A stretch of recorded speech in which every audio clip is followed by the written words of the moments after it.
Hello there gamer babes, and welcome back to Pure Play TV, and we've got a first look at a really cool game that is perfectly suited for these cold days that we're having. It's Powder VR for PC VR, and it's in early access. We're not giving it a full review just yet, we're just having a quick look to show you a bit of the game and to share some thoughts on it. And this is coming from our network site, Pure Play VR, which was previously Pure PSVR. But because there's almost nothing PSVR related to talk about, we've rebranded the site, ordered new branded stationery, and we're getting on with it. I don't know about you, but I'm quite disappointed that we don't have our definitive skating, skiing or surfing game in VR yet. It's 2021, for goodness sake, what is the holdup? Well, I've been playing Powder VR for over a week, and I think it's safe to say the wait for the first good skiing or snowboarding game is over. Despite its early access state, Powder VR already has a very healthy amount of content, including a World Tour mode, an Explore mode, and a quick race. If early access games even have tutorials, they are usually buggy as hell. Thankfully, Powder VR has a tutorial, and while it is a little buggy, it gives you what you need to hit the slopes. The tutorial suggested that virtual skiing is easier to learn than snowboarding, so I started there. The game was right. It is easier to ski at first, but both of them do take practice. Whether you're skiing or racing down the slopes on your snowboard, Powder VR feels remarkably like the real thing when you get comfortable with the controls. Now, I say this as someone who has never actually worn a pair of skis. When you live in the flattest place on earth, skiing is pretty much a hobby for the trust fund kids only. The rest of us have to settle for sledding down the hill behind the old Walmart. Okay, so I'm not really a skiing expert, but I still found Powder VR both fun and exciting, and it felt real enough to me. And that's the most important part, isn't it?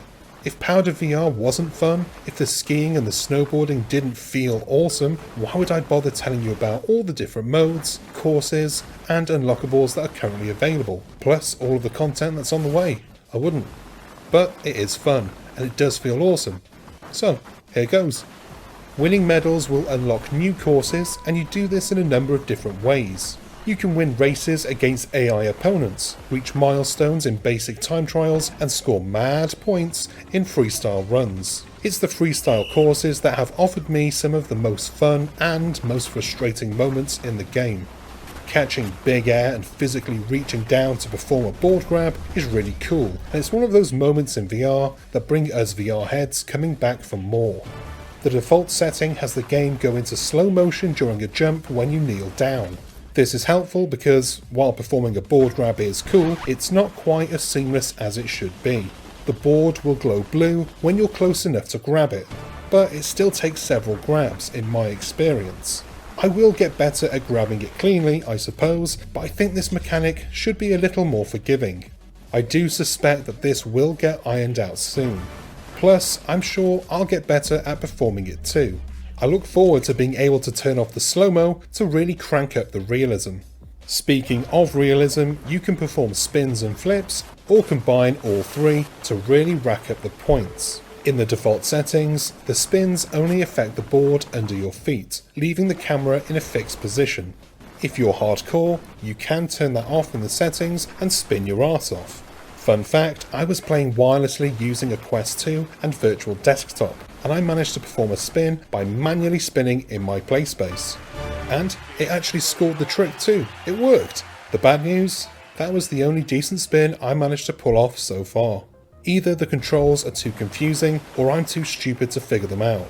If you want to try the flips, you'll need to turn them on in the settings. To perform a flip, you simply kneel down and lean forward to flip forward, or lean back to backward flip. The further you lean in either direction, the faster you will spin. The trick is to stand up when your feet are pointed towards the ground, because you can't land a flip on your head, apparently. If you're prone to motion sickness, you might want to leave this option turned off. Whether you want to grind rails or do flips on your snowboard, or just ski some beautiful locations, there is already plenty to love in Powder VR. I still think the freestyle needs a bit of polish, but I love how they are focusing on an easy way to grind, flip and spin, while also adding more realistic and more difficult methods for those who want a realistic challenge. According to the game's website, most of the maps and courses will be completed within a month, while leaderboards, story mode and multiplayer are still some months away. While I don't think that there's anything wrong with wanting to wait until all of the courses have been added to the game, I think that if you've been dreaming about a proper winter sports game to hit whatever your favourite headset is, then Powder VR is absolutely worth your $20 right now. And that's the end of this video. I hope you enjoyed it and found it useful. If you did, go down below, hit like and subscribe. It really does help us and we appreciate it massively. Give the bell icon a ding too, so that you get notified whenever we've got new stuff. Also go down to the description and you'll find our social media channels and links to our websites, as well as our supporters page where you can support us with a small subscription if you want. I've been Chris, I'm gonna go and hit the slopes now dude, and I'll see you next time.